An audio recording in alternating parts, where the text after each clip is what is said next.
Doctor Shafiqul Islam Masud যখন jail জীবনে ছিলেন, ওনার ক্রান্তিকাল টাইমেও আমি নিজে একা আমার আত্মীয় স্বজন সহ সাংগঠনিক ভাইদের সহযোগিতায় এবং বাউফল ফাউন্ডেশন, বাউফল উন্নয়ন ফোরামের চেয়ারম্যান সহ যারা আছেন তাদের সহযোগিতায় আমি এখানে অনেকবার এসেছি। এটা প্রথমবার না।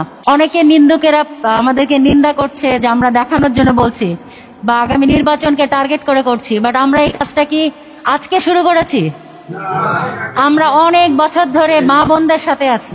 বিগত 15 বছর আগেও যখন আমরা জানতাম না যে নির্বাচনের ঘোষণা আসতে পারে বা আগামী দিনে কোনো একটা ঘোষণা আসবে, তারপরে আমরা কাজ করে গেছি। কেন করেছি?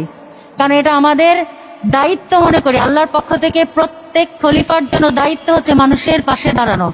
স্পেশালি আল্লাহ আমাদের যাদেরকে সুযোগ দিয়েছেন, তারা যদি আমরা এই কাজগুলো না করি তাহলে জবাবদিহিতার অংশ আছে। তাই আমরা এই সামাজিক কাজগুলোকে আমাদের দায়িত্বের অংশ মনে করি। আপনারা আপনাদের প্রয়োজন জানাবেন, আমাদের সাধ্য মতো আমাদের যতটুকু সুযোগ আছে এবং আমাদের পাশে আমাদের বিশিষ্ট জনেরা, গুণীজনেরা আছেন, তাদেরকে নিয়ে আমরা বাউফলের সমস্যা সমাধানের চেষ্টা করে যাবো ইনশাল্লাহ।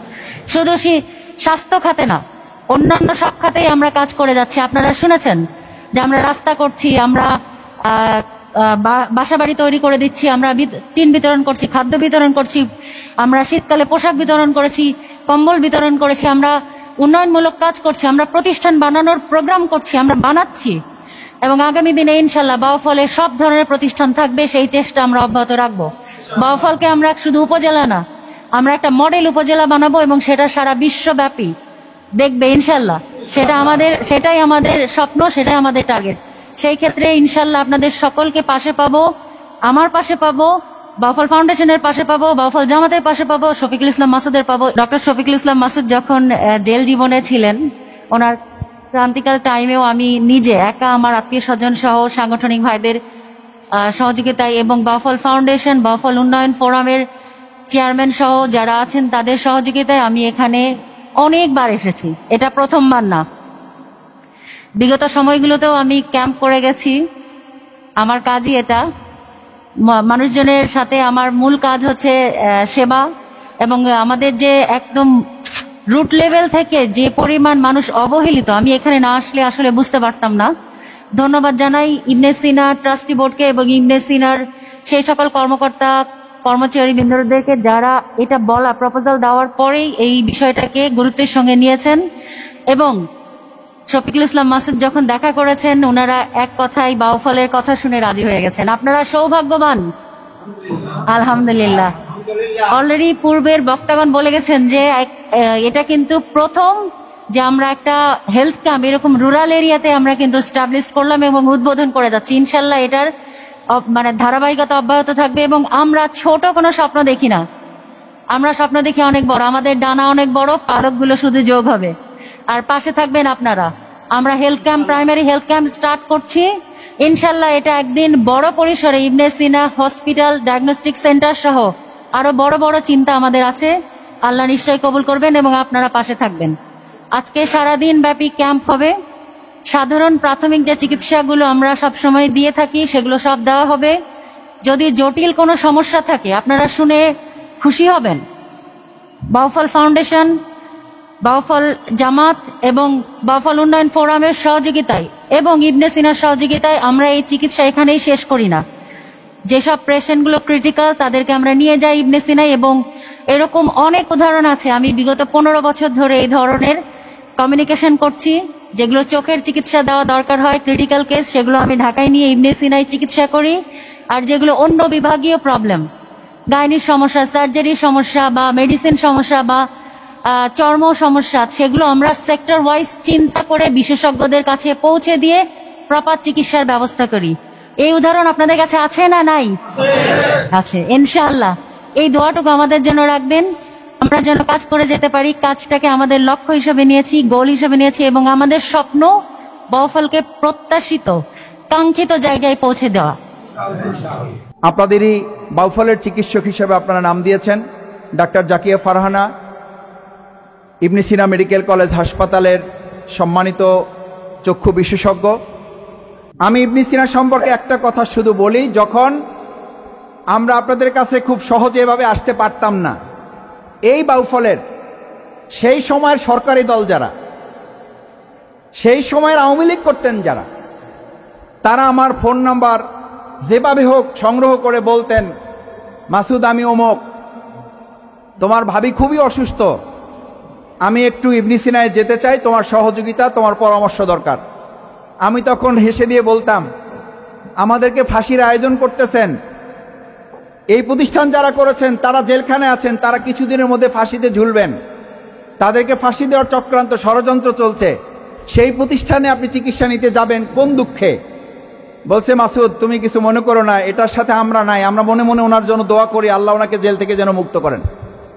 এই জন্য আমি বাউফলে বলি, কেউ কেউ তো দুষ্কৃতিকারী ছিলেনই, কিন্তু এই সমস্ত মানুষেরা বলতেন যে ইবনে সিনায় গেলে শুধুমাত্র দাওয়া পাওয়া যায় না, মানে শুধু চিকিৎসা পাওয়া যায় না, ওখানে দাওয়ার সাথে আল্লাহর দয়াও পাওয়া যায়।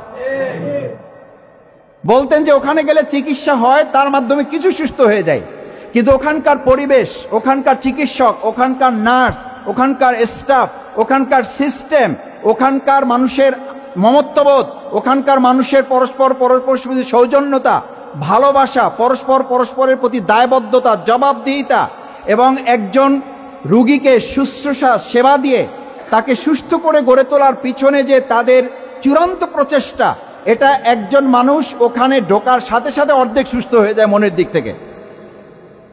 সেই প্রতিষ্ঠানকে আল্লাহ তাআলা ইবনে সিনাকে কবুল করুন। এরকম একটা শাখা এখানে পেয়েছি, আমরা খুশি না বেজার? দেখি খুশি কারা কারা। আল্লাহ তাআলা কবুল করুন। এখন এই প্রতিষ্ঠান তারা আমাদেরকে দিয়েছে, এটা আমাদের কাছে একটা সম্পদ, এটা আমাদের কাছে একটা আমানত। এই আমানতের সংরক্ষণের দায়িত্ব আমাদের উপর আছে না নাই? আমরা শুধু রুগী হিসাবে এখানে আসবো না, আমরা চাই আল্লাহ তাআলা আপনাদের সবাইকে সুস্থ রাখুন, কিন্তু আমরা আমাদের এই ইবনে সিনা প্রাথমিক বা প্রাইমারি আউটডোর হেলথ কেয়ার সেন্টারটাকে আমরা এমনভাবে এটাকে যত্ন করব, সবাই এমনভাবে খোঁজখবর রাখবো যে এটা কোনো ব্যক্তি, কোনো গোষ্ঠী, কোনো দলের না, এটা হবে বাউফলের 4.5 লক্ষ মানুষের প্রত্যেকের সম্পদ, প্রত্যেকের প্রতিষ্ঠান। আজকে এখানে হিন্দু আছে না নাই? এখানে অন্য দলের মতের লোকের আছে না নাই? আমরা এখানে কি জামাত দাওয়াত দিয়েছি না বাউফলবাসীকে দাওয়াত দিয়েছি? শুধু মুসলমান দাওয়াত দিয়েছি না অন্যদেরকেও বলেছি? আমরা শুধু ভাইদের বলি না, আমরা আমাদের বোনদেরও বলেছি যে বোনেরাও আসবেন। বোনেরা যেন মনে না করেন ওখানে গেলে কি হয় জানি না। আমি বলেছি বাউফলে যাওয়া হবে, আমাদের ভাইয়েরা পাবে, আমাদের বোনেরা পাবে, আমাদের হিন্দু ধর্মাবলম্বীরা পাবে, এবং রাজনৈতিক বিবেচনায় এখানে কিছু হবে না। আমি আল্লাহর রাস্তে আপনাদেরকে বলি, শফিকুল ইসলাম মাসুদ চেষ্টা করেছে মাসুদের জন্য না, শফিকুল ইসলাম মাসুদ চেষ্টা করেছে আপনাদের একজন সন্তান হিসাবে বাউফলের প্রয়োজনে। সুতরাং এটা দলের কোনো সম্পদ না, এই সম্পদ বাউফলের জনগণের সম্পদ। সেই সম্পদ হিসাবে এটার তত্ত্বাবধান আমরা করবো ইনশাআল্লাহ সবাই। আমরা সেই আশা করে ইবনে সিনা কর্তৃপক্ষের সাথে আমরা বলা যায় বাউফলবাসীর পক্ষ হয়ে অত্যন্ত বিনয়ের সাথে কিন্তু খুব শক্তভাবে আমরা তাদেরকে আবদার করেছি, আমাদের বাউফলে কোথাও বাংলাদেশে দিবেন না এটা আমরা জানি না, আমি এসছি, আমি এটা নিয়ে যাব। ওনারা বলেছেন তুমি তো নাসরবান্দা, তোমাকে না দিয়ে তো উপায় নাই, তবে আমরা একটু আলোচনা করে জানাবো। আমি বললাম আলোচনা করে জানাবেন, কিন্তু আমি পেয়ে গেছি হিসাবে এখান থেকে যাচ্ছি। আলহামদুলিল্লাহ, যতদিনে পাবো মনে করেছিলাম তার চেয়ে কম সময়ে ওনারা আমাদের আবদারটা পূরণ করেছেন। সেজন্য ইবনে সিনা কর্তৃপক্ষের জাকির ভাই সহ যারা এখানে ডাক্তাররা আছেন, আমরা তাদের মাধ্যমে, এই অসংখ্য মিডিয়ার মাধ্যমে আমরা আমাদের এই বাংলাদেশের জনগণের মানুষের প্রিয় প্রতিষ্ঠান ইবনে সিনা কর্তৃপক্ষকে আন্তরিক ধন্যবাদ, কৃতজ্ঞতা এবং তাদের জন্য আল্লাহর কাছে দোয়া করি, আল্লাহ তাদের সমস্ত প্রচেষ্টা কবুল করুন। আমরা যখন স্কুল কলেজে পড়াশোনা করেছি, এই কবিতাটি আমরা প্রায় সকলেই মুখস্থ ছিল, আমরা একটা কবিতা হিসাবে জানি। আসলে এটা কবিতা শুধু না, এটা হাদিস থেকে কবিতা লেখা হয়েছে। হাদিসটি 2569 নম্বর হাদিস, সহিহ মুসলিম শরীফে হযরত আবু হুরায়রা রাদিয়াল্লাহু তাআলা আন বর্ণনা করেন, ইন্নাল্লাহা আযজা ওয়া জাল্লা ইয়াকুল ইয়াওমাল কিয়ামা ইয়া বানি আদম, কিয়ামতের দিন বনি আদমকে আল্লাহ সুবহানাহু ওয়া তাআলা জিজ্ঞেস করবেন, আমি অসুস্থ ছিলাম, তোমরা আমার খোঁজ নাওনি কেন? সেই হাদিসটিকেই কবি আব্দুল কাদের মানব সেবা নামে তিনি লিখেছেন যে কবিতার প্রথম লাইন আমরা প্রায় সবাই জানি, হাসরের দিন বলিবেন খোদা হে আদম সন্তান, তুমি মোরে সেবা করো নাই যবে, সিনু রোগে অজ্ঞান। সিনু মানে রোগে, আমি অজ্ঞান ছিলাম, তোমরা আমাকে কেন সেবা করো নাই? কে বলতেছেন? আল্লাহ সুবহানাহু ওয়া তাআলা বলতেছেন। আপনি ভাবতে পারেন, আল্লাহ বলছেন, আমি হে আদম সন্তান, আমি রোগে অজ্ঞান ছিলাম, তোমরা আমার সেবা করো নাই কেন? সেই আল্লাহ সুবহানাহু ওয়া তাআলা যখন এই কথা বলবেন, তখন মানুষ বলিবে তুমি পূর্ব করতার। করতার মানে তুমি হচ্ছে আমাদের সব কিছু, তুমি আমাদের সমস্ত কিছুর সঞ্চালক, তুমি আমাদের সব কিছুর ধারক বাহক, তুমি আমাদের সমস্ত জীবন মৃত্যুর ফায়সালা দেওয়ার দানকারী, তুমি শিফা দানকারী, যার ব্যাপারে আমরা দোয়া করি আল্লাহ তাআলার কাছে যে শিফায়ে কুল্লিয়া আজিলা দান করুন, মানে পরিপূর্ণ শিফা যিনি দান করতে পারেন। পৃথিবীর চিকিৎসকদের সেবা যেখানে শেষ হয়ে যায়, সেখান থেকে আল্লাহ তাআলা একজন মানুষকে পরিপূর্ণ সুস্থতা দান করতে পারেন, তিনি হচ্ছেন আল্লাহ সুবহানাহু ওয়া তাআলা। তিনি জানতে চান যখন এটা, তখন মানুষ এটা বলতেছে, মানুষ বলিবে তুমি পূর্ব করতার। তখন আরো সাথে বলবে, আমরা কেমনে লইব তোমার পরিচর্যার ভার। এটা কার প্রশ্ন? মানুষের প্রশ্ন। মানুষ বলবে, তোমার পরিচর্যার ভার, তুমি তো আমাদের করতার, আমরা তোমার পরিচর্যার ভার কেমনে নিব? এবং সাথে তখন আল্লাহ বলিবেন খোদা, দেখনি মানুষ কেঁদেছে রোগের ঘোরে। রোগের ঘোরে তারা কেঁদেছে, রোগের ঘোরে মানে রোগের প্রকোপে, রোগের অসুস্থতায় যখন তারা কেঁদেছে, আল্লাহ তখন বলবেন, আমি চেয়েছিনু তখন তুমি শুশ্রূষা করিলে, তুমি যে সেথায় পাইতে মোরে। সুবহানাল্লাহ। এটা কি কবিতার কথা না হাদিসের কথা?